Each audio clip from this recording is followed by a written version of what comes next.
Hello, my dear students. I hope you all have been doing well. Today we are going to discuss experiment number 6, and in this experiment we would be doing the qualitative analysis of protein, that is casein. So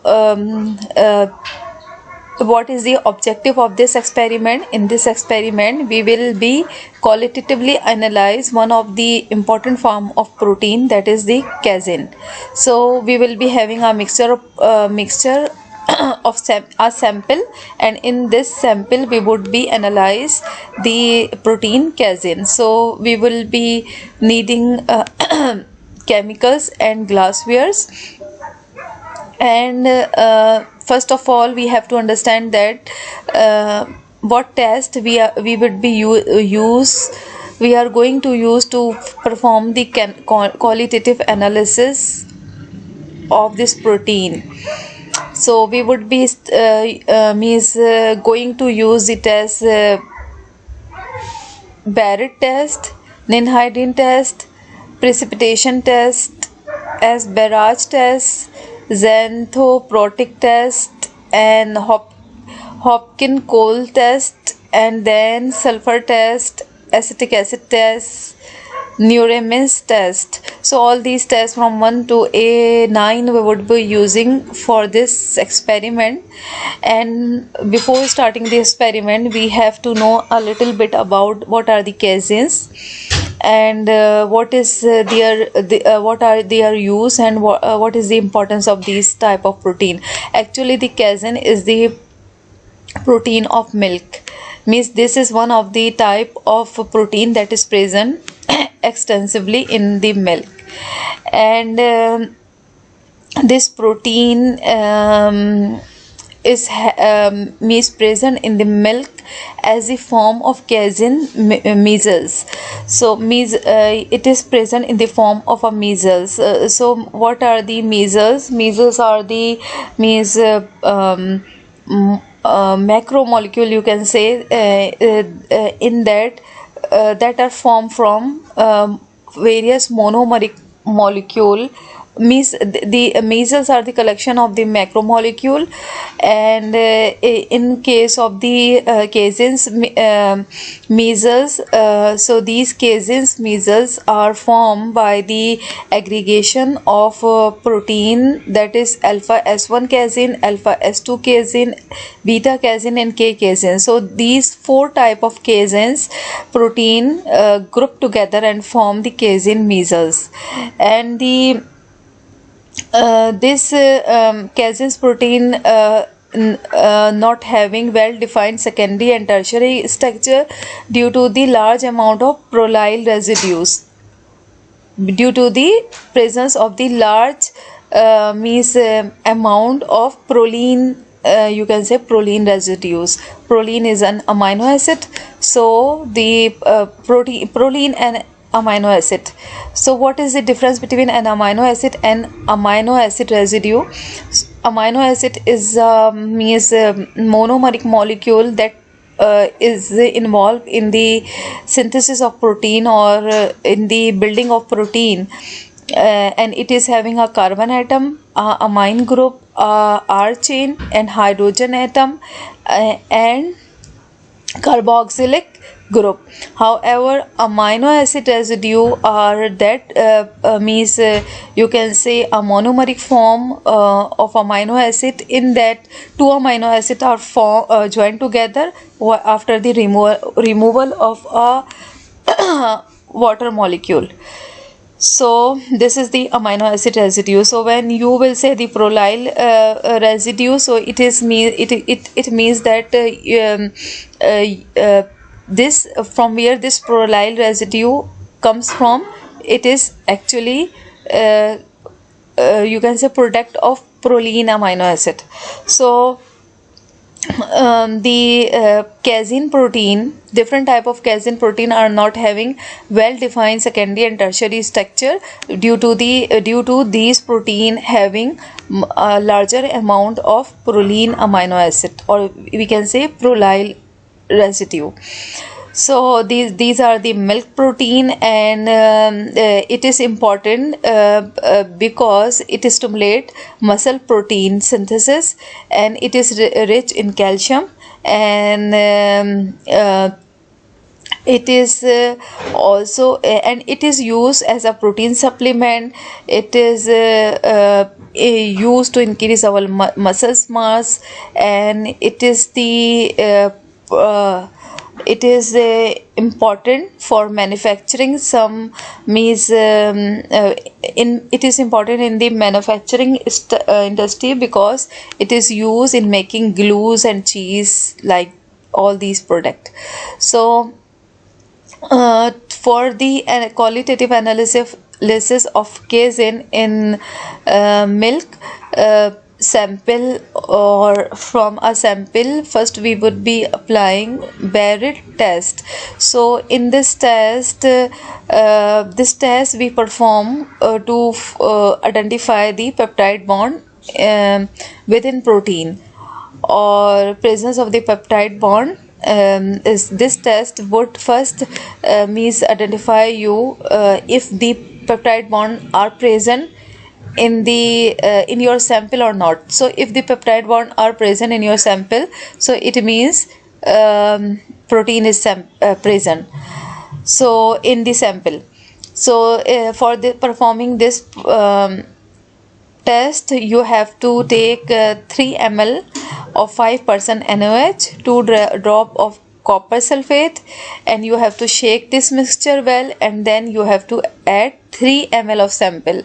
So what is this sample? This will be the milk. So because you are going to means analyze qualitatively the presence of or the presence of the casein in the sample. So where casein is found, normally caseins are the milk protein, so this sample will be the milk. So first you perform this when you have identified that this your sample is means giving the indication of presence of peptide bond. Then you will perform the Ninhydrin test. So this test would identify you for the presence of amino acid. So for this test you have to take 1 ml of the sample, that would be the milk of course, and then you have to add 2 to 5 drops of Ninhydrin solution, and then you have to heat this mixture until it will change its color. So the color change would be indication of the presence of amino acid in the sample. So when you identified the amino acid in the sample, then you have to means you have to go to means for the precipitation test. So protein normally precipitate in the sample. So this is the one of the indication if the protein would be present in any sample, so that sample would be precipitated. So the precipitation is the indication of the presence of protein in the sample. So for the precipitation test you have to take 2 ml of sample, that would be milk, and then you have to add 2 ml of lead acetate. So you have to mix this solution, and then if you will be finding that your solution will be having some precipitate, so it would be the indication of protein in the sample, because in the previous test you have find out that some peptide bonds are present in your sample, and you have find out that amino acid also present in the sample. So the third test would be the means would be that from the third test you will be identified that you are having some type of protein means you in your sample. So for the confirmation that in the sample whatever thing you are having in your sample, is this protein or not, so you have to perform the confirmation test for it. Because if you are having or getting precipitate during any experiment. So every time it does not necessarily means that you are having protein in the sample, because many other constituents or many other means ingredient that are present in this sample, or many other chemicals that are present in the sample can be precipitated. So what you have to do it, you have to confirm that whatever means test you have performed in the previous experiment, that is precipitation test for protein, and you have getting an idea that your sample is having the protein, so you have to confirm that certainly it is protein or not. So for this purpose you have to perform Asparage test, and to perform this test you have to pour 3 ml of the milk sample in a test tube, and then you have to add 3 ml of Asparage reagent. So you have to mix well, and then whatever observation you will be having you have to write here. And then after the confirmation that certainly the protein is present in your sample, so you have to perform xanthroprotic test. So this test would identify the presence of aromatic amino acid in the sample. So you have identified that some amino acid are present in the sample, you have identified that peptide bond are present in the sample, and then you identified that protein is present in your sample. So now next goal would be for the investigation if the protein that is present in the sample, if this protein is having aromatic amino acid or any other type of amino acid. So for this first you will be perform the test that would be indicating if aromatic amino acid are present in the sample of protein or not. So for this you have to pour 3 ml of sample in the test tube, and you have to pour 1 ml of concentrated HNO3 in the sample, and then you have to boil it, then you have to cool it, and then you have to add 20% 3 ml of NaOH. So if the aromatic amino acid would be present in your present in your sample, so you would be having some indication of that presence. So you have to write your observation here, and then your result, that if the aromatic amino acid would be present in the sample or not. And then after that and you have to go to find out other type if aromatic amino acid would not be present in the sample. So what you have to do, you have to perform another test, that is the Hopkinolls test. So this test would give you identification of the presence of indole containing amino acid. So for this test you have to take 1 ml of sample, then you have to add 1 ml of Hopkinolls reagent, then you have to mix it, and then you have to add 1 ml concentrated H2SO4 along with the vol. So dear student, you have to you have to be very much conscious, or you have to be very much assure yourself that you have to perform the test as it is written in here. Means if it is written here, first you have to add the sample, so you should have to add the sample with the first step, and then if the second step is to add Hopkinolls reagent on any other reagent, so you have to add the reagent in the next step, because otherwise your experiment would go wrong. Or if you will find that it is written that you have to add 20% of 3 ml NaOH, So whatever concentration and percentage you would be finding written in the your manual, you have to follow that, otherwise your experiment would go wrong. So after performing this test for the indole containing amino acid, you have to perform sulfur test. So this test would identify you sulfur containing presence of sulfur containing amino acid. For this purpose you have to perform 2 ml of sample. You have to add 2 ml of sample in the test tube, then you have to add 2 ml of 40% NaOH, then you have to heat it for 1 to 2 minutes, and then you have to add 1 ml lead acetate, and then allow this solution to stand for few minutes.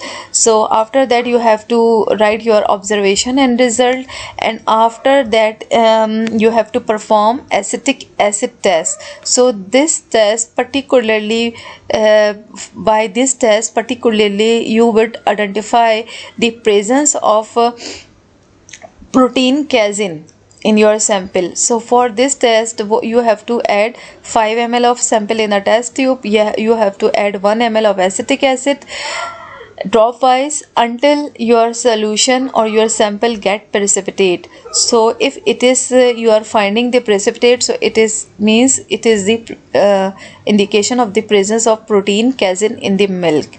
And then you have to perform the confirmation test. If the precipitate that have been formed in the solution are they means actually the precipitate of casein or not. So for the confirmation test you have to perform, for the confirmation of the presence of casein in the sample, you have to perform Neuremann's test. So for this test you have to take the precipitate from the previous experiment or from the previous test. So and then you have to add in this precipitate 1 drop of concentrated HNO3, and then you have to add 12 drop of concentrated H2SO4. Then you have to mix this solution, and then you have to heat until fumes appear. And when you will see that fumes are appearing in the test tube, so you have to add 1 drop of HNO3, or then you have to heat the solution again until the solution become clear. And you have to add, after the clearance of the fume from the test tube, you have to add 1 drop of methyl red solution as an indicator, and then you have to add together with this methyl red indicator concentrated liquid ammonia. So until the color will get change. How it change? It will neutralize, means it will whatever color you will be having in your test tube, it will be disappear, color will disappear. If you are having milky color, white milkish color, so it will be get transparent white. So you have to add then 2 ml of ammonium molybdenate. So this was the whole then you have to write your observation and the result in result section, and after that you have finally write your final result here. If you have found protein casein in your sample or not, and what are the parameter from that you have identified in your sample that this is certainly the protein casein that would be found found to be present in the sample. So then after that you have to write the discussion that what type of amino acid it would be having, and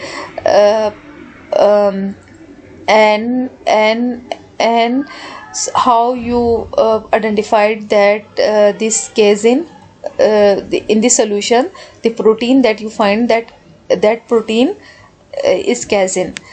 So this was the whole experiment number 6, and in our next video we would be studying about experiment number 7. Thank you very much. Allah Hafiz.